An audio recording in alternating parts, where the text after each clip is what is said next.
थियो आहे त मां मज़लूम अवाम जो तर्जुमान फ़कीर सनाउल्लाह शर ॾोहनि जी दुनिया जेका आहे उहा आउं छॾणु थो चाहियां। किथां गिरफ़्तार थियो आउं राउती मां। कहिड़ी जॻह ते जी मुक़ाबलो थियो या ईअं मुक़ाबलो थियो न सर। तेरी दावा कंदो त मां ई मुक़ाबले में कीअं थो पकड़ी पए बस मुक़ाबले में पोइ चंड टियो बि हूंदो आहे 29 बि हूंदो आहे।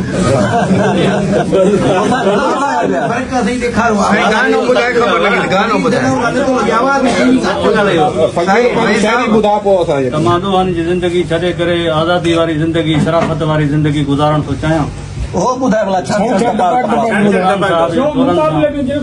मुंहिंजे बचनि खे बि दुआऊं कंदुमि त जो मां हमेशह जे लाइ आज़ाद थी करे पंहिंजी जेकी बकाई ज़िंदगी आहे उहा शराफ़त वारी उहो जेको साफ़िन जे लाइ चयुमि त मां उहो चयो त हक़ सचो पर साफ़िन खे ॻाल्हि वणी कोन।